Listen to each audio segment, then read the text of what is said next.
Court also to consider that, at least in respect of Mombasa, and our evidence has shown that there was an order from the Mombasa High Court that has stopped the printing of these ballots, and that was disobeyed. There was also a promise that had been made by the chairman that he will not print, and he went against that too. And lastly, that it was announced on the last minute in that night. The third issue was what elements of Section 80 of the Elections Act we consider necessary in the face of the fact that we are also impeached the process. Apart from the elements that are laid out themselves in Section 80, which is that upon a recount, the person should have been a winner, and that the person should be found not to have committed any electoral offense. In our submission, we wish to add that first, the test should be whether the petitioner is culpable for any of the wrongdoings that is complained of. Secondly, whether the petitioner benefited from any of the wrongdoings that are complained of. And thirdly, that after whether it is a recount or a retally, the petitioner appears to have won the elections or has won the election. Those would be the tests that we would add to what is stated in Section 80.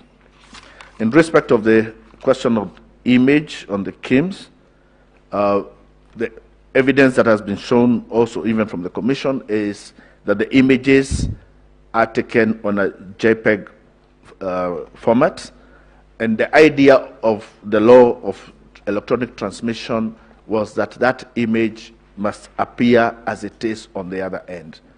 The issue here is that there appears to be a place at which that format was changed. No reason has been given why that format was changed, so that it can go to any other format. But also to add that through one of the most popular applications today in Kenya is WhatsApp, and nobody changes. We get a lot of images as original as they are, as colored as they are, in the hundreds on an everyday basis. And I do not think there is any justification why an image taken on a JPEG on a KIMS kit cannot appear in the same format throughout the electoral process. The other question was in respect of the evidence, whether the four commissioners participated and what that meant. I would ask the court to look at the annexures that are put as MWK3 in the affidavit of the second petitioner, Martha Karua.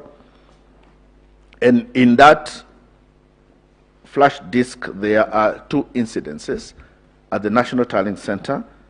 In one incident, Commissioner Justice Nyangaya comes out to read the results of Kiambu Town constituency. After he reads the results, it turns out that the result he has read has overstated the votes of William Ruto by 10,000, and also that he has gone past 100% of the votes cast, and he is forced to have to come to reread the results. That shows the commissioner had not known what he was reading. The other video is that also of Juniera Cherele. Again, she is given results to read of Juja constituency with the same results, inflated votes for the respondent, and a more than 100% voter turnout. And again, the results have to be reread. That would leave it to the commissioners themselves to explain. The other issue is about the constitutionality of Regulation 87,